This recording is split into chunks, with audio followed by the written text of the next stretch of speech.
In today's show, Monday, we're here. I'm going to talk with John Corrales of Locked On Celtics about all of the re-signings, trades, moves, whatever Boston's been doing this offseason. It's coming up. Stay tuned. Here we go. It's the Locked On Podcast Network, your team every day. You are Locked On NBA, your daily NBA podcast. Part of the Locked On Podcast Network, your team every day.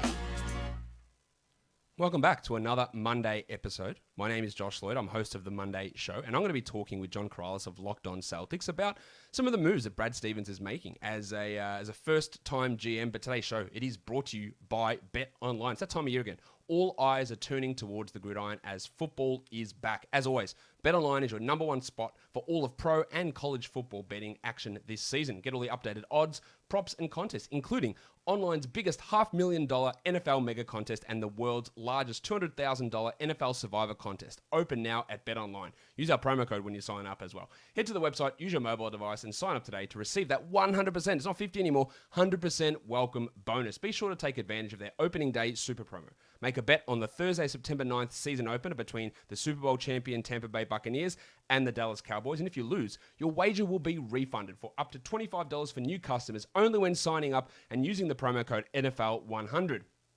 BetOnline is the fastest and easiest way to bet on all of your favorite sports. BetOnline are your online sportsbook experts. All right, so let's bring him in now. The man, the host of Locked On Celtics, John Corrales, is here with me. John, Brad Stevens, I spoke in another show today with Sean Coleman of Locked On Grizzlies about one team that's been super active in trades this offseason. Boston's been the other one. We've spoken already about moves to get rid of Kemba Walker and bring in Al Horford, to bring in Josh Richardson, and now they're doing some other things actively in this offseason, and that is extensions to some of their pending free agents who were pending free agents.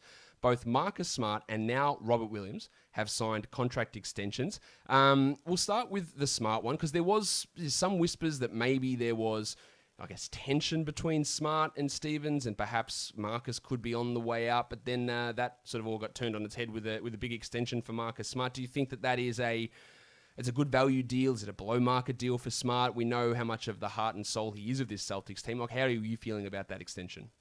I think it's about right on the money.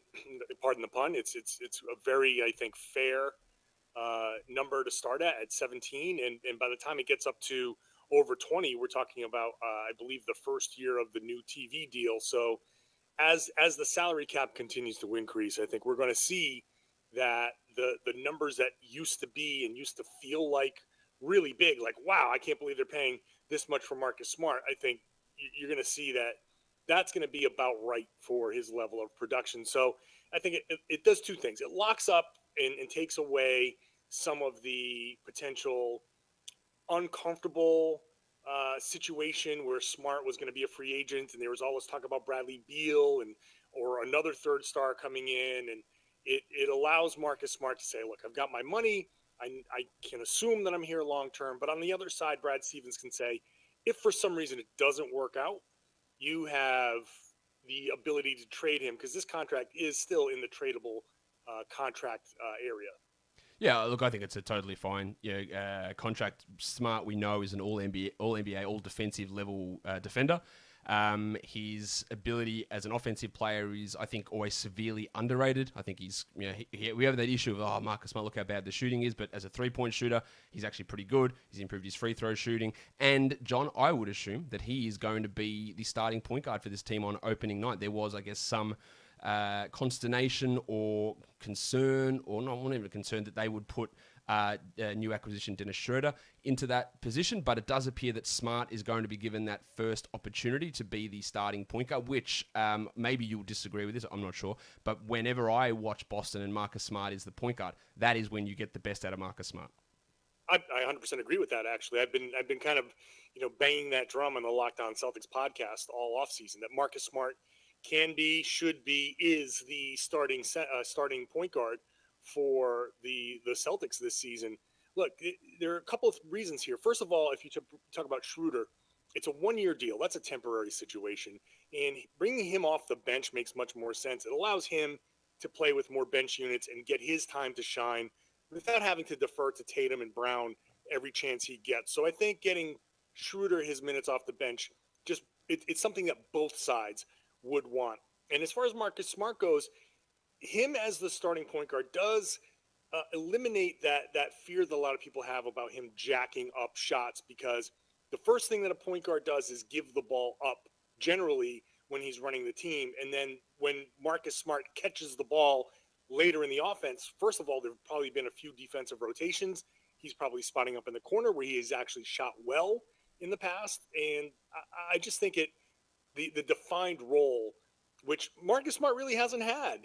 Kemba's been the starter. Kyrie's been the starter. Smart's been plugged in as the two, as the injury replacement for Tatum, for Brown. He's been all over the place. So a regular role for him is actually going to be very helpful. The other extension that happened in the last few days is Robert Williams, who was going to be heading into restricted free agency, so a rookie scale extension. Pretty interesting considering guys like DeAndre Ayton, McCall Bridges in Phoenix. These guys haven't got their rookie extensions yet. Williams, a player that really hasn't played a huge amount. John hasn't started many games. He's had plenty of injury concerns over his career, but he's locked in now.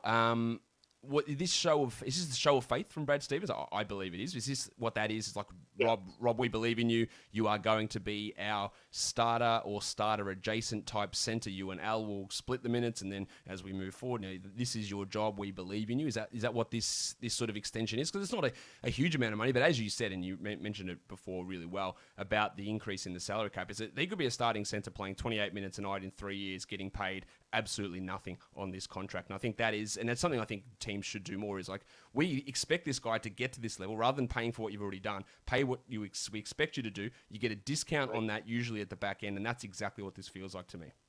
Yeah, it's a commitment, and it's also, I think, an acknowledgement by Brad Stevens that the injuries that have hampered Robert Williams in the past aren't that much of a concern moving forward. Brad Stevens, as the former head coach, had as intimate knowledge of those injuries, what they were, the severity of those, what they might be moving forward. And yet here he is committing to 4 years of Robert Williams, and also a tradable contract, but it's not tradable if the guy is broken.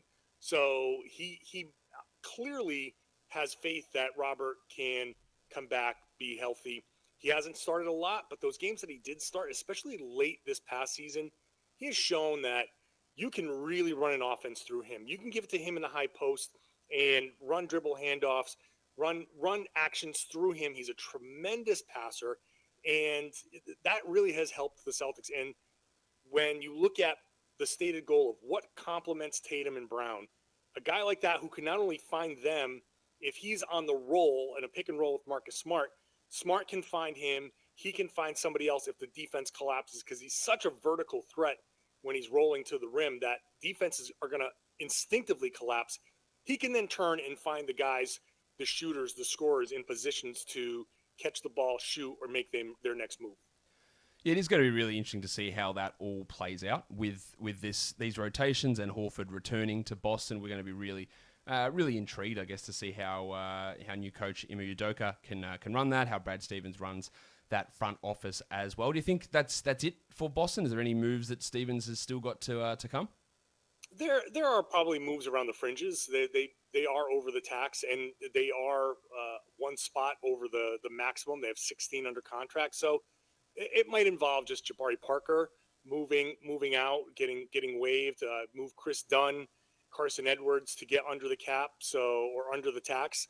So those are the types of moves that I expect to be next. I think they're pretty much done with the heavy lifting. Yeah, I would say that would be the case for nearly every team in the NBA at this point, and there's not much that's going to be going on, I wouldn't have thought, in terms of big moves, John. If anything does happen, though, and as you get ready to preview the upcoming season, you'll have it covered for us all over on Locked On Celtics. So thank you for coming on Locked On NBA with me and speaking about some of these moves that Stevens has made in the last week or so. Really appreciate it. My pleasure. Anytime, my man.